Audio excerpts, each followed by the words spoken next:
Donc voilà, après avoir démonté le bloc, je l'ai ramené pour un petit déglaçage. Donc là normalement c'est propre. Là tout ça c'est pas grave, ça c'est rien tout ça, mais voilà les cylindres ils sont propres. Le plan de joint il est propre. Donc là je suis en train de faire un petit nettoyage parce que je vais traiter tout ça. Je vais enlever la rouille. Et je vais passer une peinture noire quoi dessus pour que ça soit nickel. J'ai enlevé le séparateur d'huile ici, je vais changer ça et je vais remettre un nouveau joint spi de ce côté là. Donc après je finis ça et, et je pense qu'on passera là au remontage là, des pistons, des cylindres et tout ça. Des pistons pardon, des pistons sur le vilebrequin et tout. Donc je vais tout remonter dans l'ordre inverse quoi. Donc voilà, après il y a quelques pièces là sur lesquelles j'ai fait un peu de nettoyage. J'ai reçu la culasse que peut-être je vais vous ai montré avant ou après, je sais pas, que j'ai acheté chez Autodoc. Donc voilà, je vais peut-être faire une vidéo pour montrer tout ça, mais voilà, en tout cas je finis ça, je vous montre le résultat et on avance. Je suis en train de nettoyer le bloc moteur. J'ai commencé par cette partie-là parce qu'en fait, dans l'espoir de retrouver les codes, il y a normalement les codes de couleur du vilebrequin des coussinets là côté haut. Soit là, sont marqués soit là, soit là. Mais en fait, le souci, voilà, c'est qu'il y a de la rouille là, et là, j'ai rien trouvé. Donc j'ai commencé par ça, voilà, ça s'enlève pas et de toute façon voilà, ça a bien rouillé. Je pense arriver déjà à la partie métallique, mais voilà, je vois rien. Normalement c'est un code QR, mais je pense que la rouille elle a déjà fait ce qu'il fallait, hein. Donc je pense pas le retrouver. Je pense avoir trouvé les codes couleurs sur les coussinets, il restait un peu de couleur. J'ai un doute sur le dernier. Le dernier, celui-là.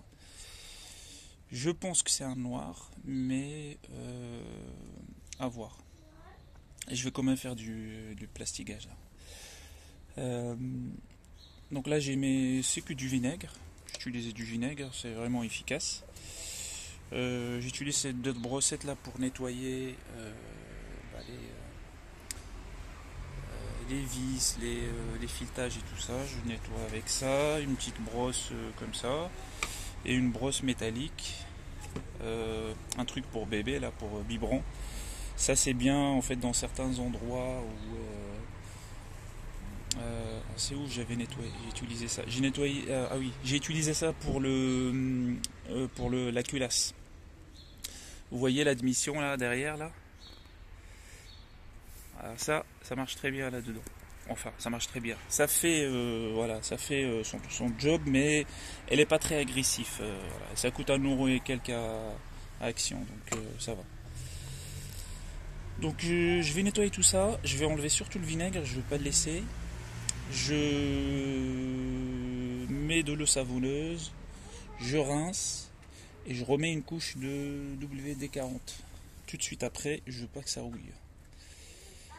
Et je vais attaquer le derrière. Je fais partie par partie, j'attaque le derrière. Normalement, je me suis dit je vais pas le faire, mais je commence à voir quelques endroits où la rouille a démarré. Donc c'est le moment. Je vais m'en occuper et je passe au devant où il y a le plus de taf. Il faut que j'enlève ça et normalement je dois enlever ce bouchon là pour accéder. Je vais mettre une clé à choc et j'enlève le truc facilement. Voilà. J'ai fini ce côté-là. Il a l'air un peu mieux. Bien sûr, il va y avoir un nettoyage final avec un Karcher, pression, et pour passer partout. Là, j'ai attaqué, là c'est le derrière du moteur. Il y avait un peu de rouille là, quelques endroits ici.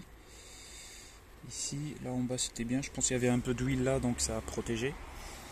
J'ai utilisé pour ça cette brosse Lidl là, qui a fait très bien le job.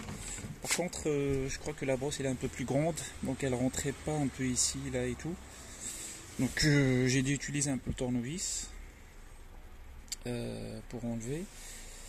Et donc ce que j'ai fait là, c'est que j'ai mis un coup de ça. Il décape bien ce truc. Et je vais le laisser un peu agir dans les recoins et tout. Et après je passerai avec une brosse. Je nettoie bien. Et une fois que c'est bien nettoyé, je vais rincer avec de l'eau. Bien séché surtout. Et à la fin je vais mettre un peu d'acétone pour enlever, c'est un dégraissant en fait, pour enlever tout résidu de graisse qui reste, ainsi de suite.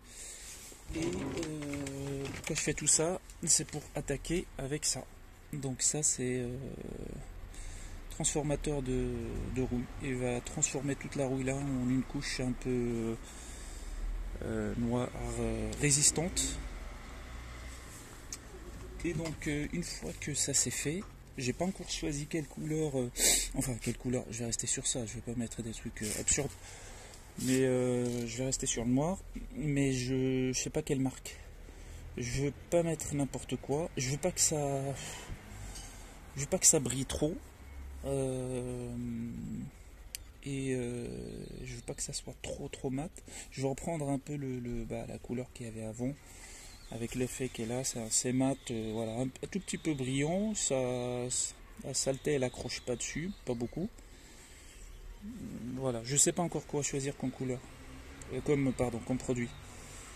Donc je vais voir ça après. Je vais essayer de choisir quelque chose.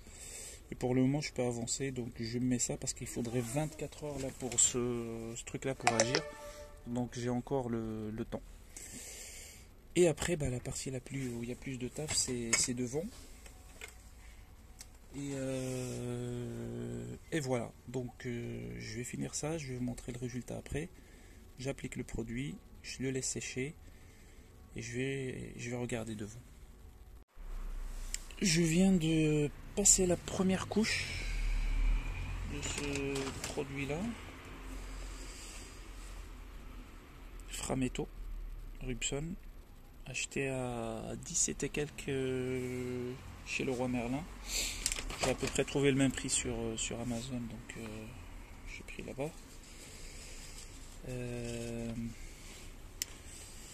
Il est assez couvrant, il couvre bien. En fait, tout ce que vous voyez là devant sur l'écran, je l'ai fait avec le bouchon, même pas le bouchon. Donc en fait, il est assez couvrant. Ils vendent un truc qui est petit.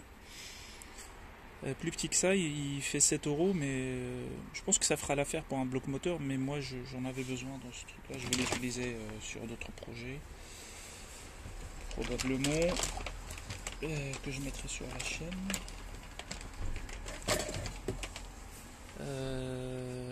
Donc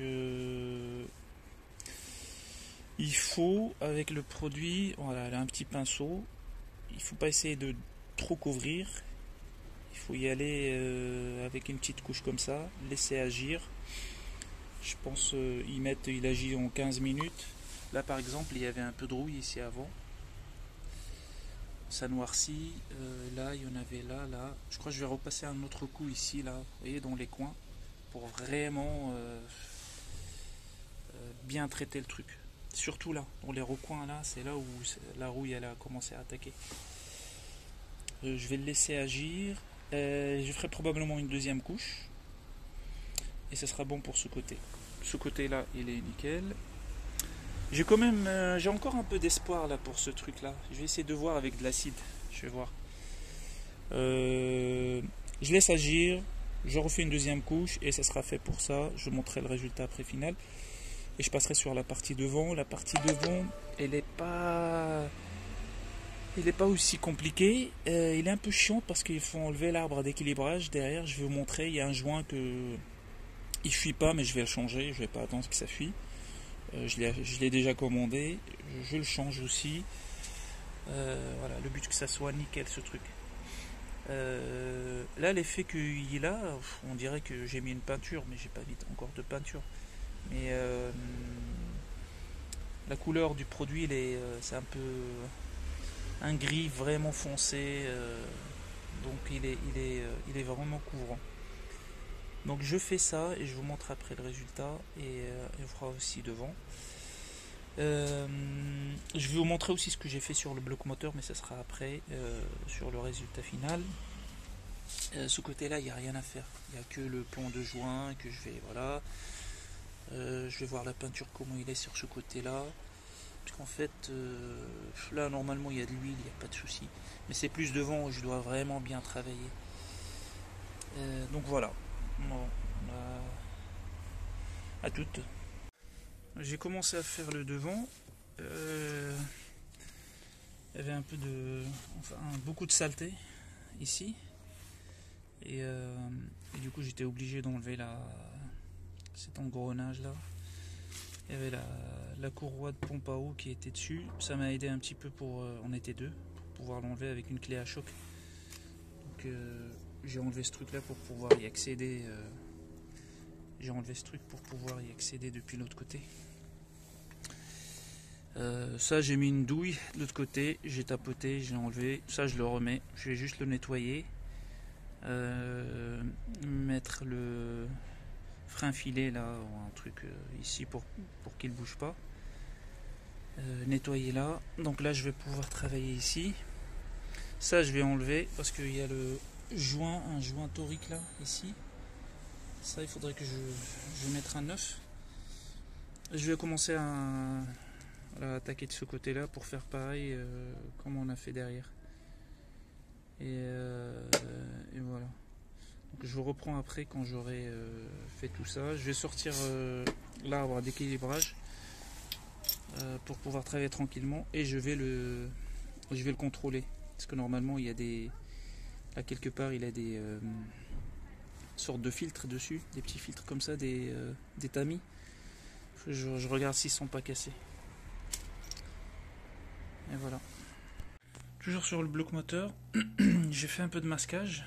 Je vais commencer à attaquer la peinture. Donc là, la couleur que vous voyez, c'est juste un convertisseur de rouille. Il n'y a pas de la rouille partout, mais je l'ai appliqué et j'ai refait une deuxième couche. Surtout, voilà, les coins là, c'est là où ça commence à attaquer. Mais en gros, cette partie là derrière, elle était pas mal, elle était assez propre. Là, ce que je vais faire, je vais passer un coup là et voir qu'est-ce que ça donne avec la peinture que j'ai achetée. Il y a un rendu qui est là, il est assez mat, ça me va. Je veux pas que ça soit trop brillant comme ça j'aime pas. Je veux que ça soit comme ça, comme c'était d'origine. Donc je vais passer ce coup et je vais voir ce que ça va donner. Je vais vous montrer le résultat après. J'ai simplé, je le mets sur l'autre côté. Ce côté là il en a pas besoin. Ce côté là aussi il est propre. Je vais juste passer là, enlever la rouille là. Donc ça sera la dernière étape. Après il y aura je vais karchériser le bloc moteur et c'est bon, il sera prêt à recevoir le vilebrequin, les pistons et tout ça. Donc tout ça je l'ai commandé, il est en route. Et donc voilà, je vous montre après le résultat. Donc voilà, peinture terminée, ça s'est bien passé, il n'y a pas de... Voilà. Après le premier passage de peinture, il y avait je commençais à voir des défauts en fait, avec des parties où c'est un peu gonflé, où il y avait de la rouille un peu en dessous que je ne pouvais pas voir avant. Donc je les ai un peu travaillés, je ne sais plus si c'était en bas, quelque part ici. Mais généralement voilà, là c'est fini ce côté-là, l'autre côté c'est ce que j'ai montré voilà, avant. Ça aussi c'est fini. Donc là, ce que j'ai attaqué, avant de faire un nettoyage du moteur, comme il y a de la saleté partout, qui s'est incrustée en fait un peu partout dans le bloc moteur, il faudrait absolument que j'enlève les arbres d'équilibrage. Pourquoi? Parce que pour deux raisons. Première, c'est qu'en fait, ça serait dommage de faire une refonte totale de ce bloc moteur et de se priver de faire ça. Surtout que là, ce bloc moteur, il est à 194 000. Et donc, voilà, il faut checker les arbres d'équilibrage parce qu'en fait, ils ont des sortes de tamis là dessus. Et si jamais ça se bouchonne, ça se casse, ça se balade quelque part, vous aurez des gros soucis aussi. Donc ça coûte rien, il faut l'ouvrir, regarder et changer. D'ailleurs, moi j'avais pas de saleté en fait voilà, dans les petits tamis, mais vous voyez que là par exemple, celui-là, il est cassé. Bah, il y a un morceau là qui se balade quelque part, ou peut-être il est déjà sorti avec la vidange. Il va falloir que je le trouve. Ou après, je m'en fous. De toute façon, je vais tout laver. Et je vais changer les filets là. Je vais changer celui qui est cassé. Je contrôle les autres. Il y en a qui les remontent sans. Il y en a qui les remontent avec. Moi, je suis d'avis à les remonter avec. En tout cas, c'est ce que je vais faire sur le mien. Sans, ça va marcher, je pense. Il n'y aura pas de souci, quoi que ce soit. Mais si jamais vous avez de la saleté dans votre huile, ça peut arriver. Vous aurez des soucis en fait. Vous pouvez gripper les arbres d'équilibrage et vous aurez des gros soucis sur votre moteur. La deuxième raison, c'est qu'en fait, avec toute la saleté qui s'est incrustée un peu partout, vous voyez que j'ai fait un déglaçage du bloc moteur. Bah, forcément, il y a beaucoup de saleté qui s'est incrustée là, un peu partout. Si je mets du Karcher, en fait, je nettoie ce que j'ai vu la plupart des gens faire, c'est que cette saleté, rien ne garantit qu'elle ne va pas se trouver en fait dans les filtres des arbres d'équilibrage. Et là, j'aurai des soucis peut-être de pression d'huile. Si c'est pas aujourd'hui, peut-être que demain, peut-être que jamais. Mais moi, j'aimerais avoir la certitude de ne pas avoir de zéro, ou au moins se rapprocher de zéro. On n'est jamais sûr. Pourquoi ces arbres d'équilibrage ils sont importants? Parce que en fait, il faut savoir que l'huile, la pression d'huile, elle remonte là, il y a la pompe à eau, elle remonte par là, l'huile, elle arrive, elle sort là, et en fait là il y a le support de filtre à huile, donc elle est filtrée et refroidie avec comment s'appelle l'eau. Il y a un filtre refroidisseur d'huile là qui est ici. Après ça, elle monte sur la culasse en haut. Il y a une partie qui sort là, et je pense que là, c'est les petits clapets. Il y a un petit truc qui se met sur le filtre, une sorte un truc en plastique qu'on fait rentrer. Et je pense qu'avec la pression, bah, il laisse passer l'huile là, et ça ramène directement là sur la distribution. Je pense peut-être pour la lubrifier, je sais pas. Et en tout cas, ce qui nous intéresse, c'est l'autre partie. Je pense que c'est celle-ci, je pense. Il y a une des parties, je me rappelle plus, qui ramène l'huile. Elle la ramène ici. En fait, là, il y a les gicleurs. Elle la ramène aussi là. Elle la descend, vous voyez la canalisation, vers ici. Elle la remonte vers là. Donc, si ça bouchonne là, à cause des petits filtres que je vous ai montrés, bah, ça va bouchonner ici. Il n'y aura pas d'huile là. Il n'y aura pas d'huile aussi sur les bielles. C'est un autre souci. Il n'y aura pas d'huile là. Il n'y aura pas d'huile ici. Et il n'y aura pas d'huile ou assez d'huile sur le tendeur de chaîne. Et là, bonjour les dégâts. Tendeur de chaîne, vous aurez une pression, comment dire, tendeur de chaîne, vous aurez peut-être un décalage, casse de moteur, comme dans mon cas, c'est pas casse de moteur, mais des dégâts sur le moteur, décalage de la distribution, et il peut y avoir beaucoup de dégâts. Donc c'est très important en fait de les contrôler, ça, et surtout il ne faut pas laver le moteur avec ces trucs. À mon avis, moi je ne ferai pas ça, c'est ce que je ne vais pas faire dans mon cas. Je vais sortir ça, laver le moteur, contrôler ces arbres d'équilibrage et les remettre après en place. Changer les filtres, changer tout ce qu'il faut dessus, je ne sais pas, il n'y a que les filtres, il n'y a rien, nettoyer bien sûr, et le remettre. Après je mettrai un plastique sur le bloc moteur, le temps de recevoir les pistons et tout. Donc en fait, sur ces moteurs, les gens qui ont des soucis de pression d'huile, il faut contrôler ces deux. Celui-là et celui-là. Et ça peut se contrôler avec juste en ouvrant la cage distribution de ce côté et regarder en fait. On peut les sortir en fait. C'est un peu galère, surtout celui-là. Celui-là en fait, on a accès. ils ont un outil Audi, mais en fait, si vous les arrachez de l'autre côté, vous pouvez les abîmer, donc il faudra les changer. Mais en fait, moi, je vais enlever là, et je pourrais tapoter derrière et le faire sortir. Celui-là, c'est ce que j'ai fait là. Mais quand le moteur il est monté, c'est vrai que c'est un peu délicat. Mais ça reste que de ce côté, quand même, on pourrait faire quelque chose. Donc voilà, je vais enlever le deuxième et on attaque la suite. Je vais vous montrer son état. Donc j'ai enlevé le petit bouchon là qui était là. Il faut juste, voilà, j'ai mis ça, j'ai tapé dessus, je l'ai enlevé. Il est à l'intérieur, mais je vais pouvoir l'enlever, il n'y a pas de problème. Et vous voyez là ce que je vous disais. J'essaie de vous montrer. Vous voyez la saleté? Bah, c'est dommage de laisser ça à l'intérieur. Même après avoir lavé et tout ça, ça va rester à l'intérieur. Là, ce que vous voyez là-bas, bah, c'est notre arbre d'équilibrage. Je vais taper de ce côté. Il faut essayer de ne pas toucher sur le côté. Vous voyez, il y a une petite rondelle là sur le côté. C'est un coussinet. Il ne faut pas le toucher. Il faut essayer de taper l'intérieur. Et de ce côté-là, bah, vous voyez que ça commence un petit peu à venir. Voilà. Donc, je vais filmer de ce côté. Vous voyez, je suis dans le salon. Parce que je ne peux pas travailler en bas. Dans tous les cas, le bloc il est propre. Donc, ça va. Donc, je vais bosser de ce côté-là. Il ne reste pas beaucoup. Hein. Voilà.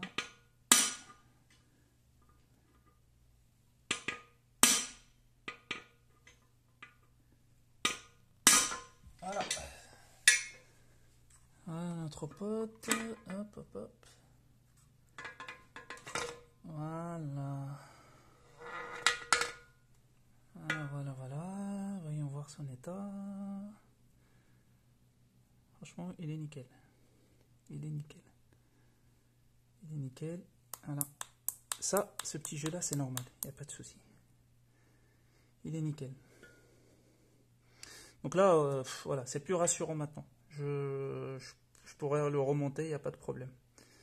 Donc je le mets de côté, à côté de son frère.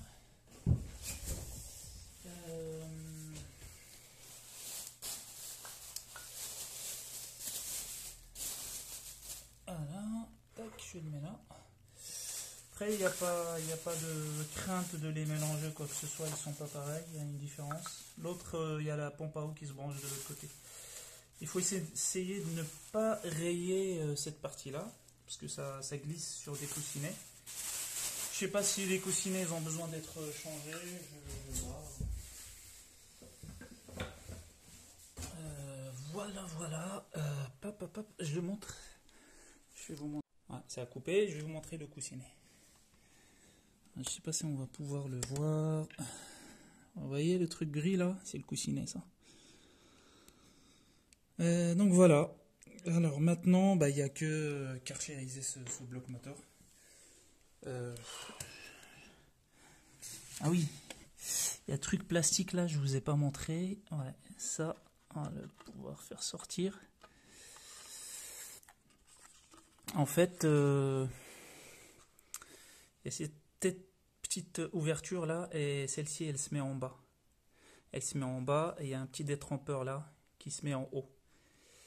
Donc, et pourquoi c'est ouvert en bas? Je pense pour laisser l'huile couler. Donc, ça vient, je pense, quelque part par les petits trous là, et ça coule, ça descend. Voilà, là, c'est... Vous voyez, là, l'huile, c'est comme un coussinet là. L'huile, bah, elle vient de là, le petit trou que je vous ai montré. Et là, bah, elle part ici, vers ces trucs. Et, regardez, sur le deuxième, bah, elle part là, pour ce tendeur là. Et en fait, l'huile qui passe là, elle sort après là. Elle sort de ce côté, pardon. Elle sort de ce côté. Donc en fait, un petit truc qui bloque quelque part et vous aurez des soucis sur tout. Hein. Donc, donc voilà. Donc maintenant, ça part au nettoyage. Je vous reprends au nettoyage. Alors, j'ai juste oublié un truc. Il faut que j'enlève ce joint là. et avant que je le lave, comme ça il n'y a plus rien sur le bloc moteur. Et donc ça c'est facile en fait. Il faut juste rentrer un tournevis ici. Je l'ai déjà fait moi. Faire levier comme ça, tac, et vous le sortez. Et vous faites bien sûr de ne pas abîmer, ou rayer le bloc moteur. Celui-là il était bien, il n'y a pas de souci. Et c'est marqué China. Ah bah oui, c'est Chine, mais c'est Audi. Donc voilà, ça va faire aussi du bien de le changer. Hop. Et, je vais jeter un coup d'œil, hop, sur